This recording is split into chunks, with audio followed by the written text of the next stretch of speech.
In this problem, we want to simplify this rational expression. We have 3x squared minus 10x plus 7 over x squared minus 1. Well, step 1. Factor the top, factor the bottom. Top part is the key number. Bottom part is dots. Key number because we have an x squared, x, no x, and there's a number in front of our x squared. Dots, difference two squares, because we've got two terms minusing it. So let's look at the first one here.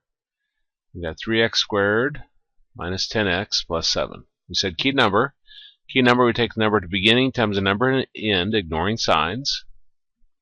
So take 3 times 7. And we're going to come up with our 3 columns based upon that number.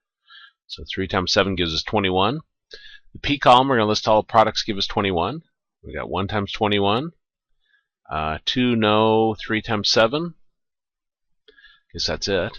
The S column, we're going to add these together. S for sum. 1 plus 21 is 22. 3 plus 7 is 10. Difference column. D for difference, we'll subtract. 21 minus 1 is 20. 7 minus 3 is 4. The number we're looking for is a number in our middle term, which is a 10, which is right here, which means we use 3 and 7. So we're going to rewrite our middle term using those two numbers. Our larger number in the P column that we're using, which is a 7, will always be the same sign as the middle term, which in this problem was negative. So we've got minus 7x. The number I circled is in the S column. S for same signs. It means they're both positive or both negative.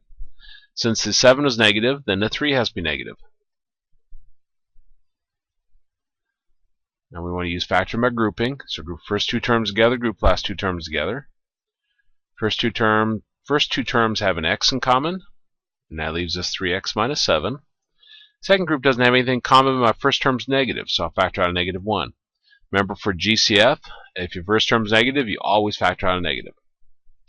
And that flips the signs, and this becomes 3x minus 7. Now our goal was to get these parentheses the same, which they are. So I'll factor out a 3x minus 7. Now to see what goes in your second set of parentheses, you can cross out the 3x minus 7s. And what isn't crossed out is what goes in the second set of parentheses, which would be x minus 1. So the top part is 3x minus 7 times x minus 1. Okay, now the bottom part, x squared minus 1. We said difference two squares. So we're going to try to write this as something squared minus something else squared. You take a look at each individual piece and you ask yourself what times itself gives you that. For example, x squared, x times x. For 1, that'd be 1 times 1. Now I'm going to label what's inside the first set of parentheses as f for first. I'll label what's inside the last set of parentheses as l for last. And this is a formula.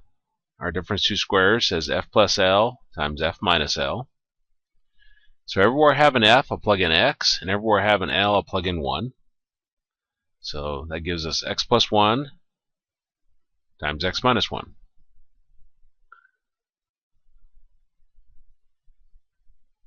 Okay, step 2. Cancel if possible. Well, I notice they both have an x minus 1. So this x minus 1 is going to cancel. And we end up with 3x minus 7 over x plus 1. And that's our answer.